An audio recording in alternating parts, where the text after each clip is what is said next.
Crypto মুদ্রা কি? আসুন আমরা জেনে নেই ক্রিপ্টো মুদ্রা সম্বন্ধে। রূপো ভারতের মুদ্রা। প্রতিটি দেশে মার্কিন ডলারের মতো মুদ্রা থাকে। আমরা এই মুদ্রাগুলিকে স্পর্শ করতে পারি এবং প্রয়োজন অনুসারে এগুলো ব্যবহার করতে পারি। তবে এমন একটি মুদ্রা আছে যা আমরা স্পর্শ করতে পারি না, অথচ এটি ব্যবহার করতে পারি। এই জাতীয় মুদ্রাকে ক্রিপ্টো মুদ্রা বলা হয়। আজকাল খুবই জনপ্রিয়। এমন পরিস্থিতিতে আপনাকে অবশ্যই ক্রিপ্টো মুদ্রার সম্বন্ধে জানা উচিত। তাই আজ আমরা এই সম্পর্কে কিছু কথা বলবো। সুতরাং আজ ক্রিপ্টো মুদ্রা সম্বন্ধে জেনে নেওয়া যাক। আপনি অবশ্যই বিটকয়েনের নাম শুনেছেন। এই বিটকয়েনটি এক ধরনের ক্রিপ্টো মুদ্রা। ক্রিপ্টো মুদ্রাকে ভার্চুয়াল মুদ্রাও বলা হয়ে থাকে, কারণ আপনি এটি স্পর্শ করতে পারবেন না, তবে এটি আপনি ব্যবহার করতে পারবেন। এই ধরনের মুদ্রা মুদ্রিত হয় না, তবে এটি কম্পিউটার অ্যালগোরিদমে নির্মিত। এটি একটি স্বতন্ত্র মুদ্রা যার কোনো মালিক নেই এবং মুদ্রা কোনো কর্তৃপক্ষের দ্বারা নিয়ন্ত্রণ হয় না, অর্থাৎ কোনো সংস্থা, সরকার, রাষ্ট্র বা দেশ এই মুদ্রাকে নিয়ন্ত্রণ করে না। ক্রিপ্টোগ্রাফি হলো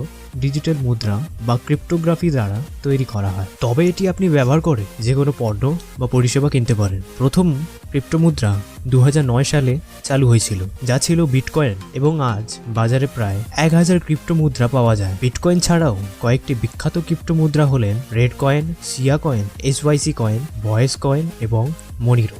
ক্রিপ্টো মুদ্রা সম্পূর্ণ নিরাপদ। এটি একটি ডিজিটাল মুদ্রা, সুতরাং জালিয়াতির খুব কম সম্ভাবনাই রয়েছে। এই মুদ্রার দাম দ্রুত বৃদ্ধি পায়, সুতরাং এতে বেশি বিনিয়োগ থাকলে এটি বিনিয়োগ করা উপকারী প্রমাণ করতে পারে। অনলাইন শপিং এবং লেনদেনগুলি ক্রিপ্টো মুদ্রা যে ওয়ালেটগুলি ব্যবহার করে সহজেই আপনি এটি ব্যবহার করতে পারবেন। ক্রিপ্টো মুদ্রা নিয়ন্ত্রণ করা কোনো কর্তৃপক্ষ নেই, তাই এই মুদ্রার দাম হ্রাস হওয়ার কোনোই ঝুঁকি নেই। অনেক দেশে ক্রিপ্টো মুদ্রা সহজেই দেশের বাইরে কেনা এবং প্রেরণ করা যায় এবং অর্থের মধ্যেও রূপান্তর করা যায়। তো আশা করি আমি ক্রিপ্টো মুদ্রা সম্বন্ধে আপনাকে কিছুটা হলেও ধারণা দিতে পেরেছি। তো ভিডিওটি ভালো লাগলে শেয়ার করবেন।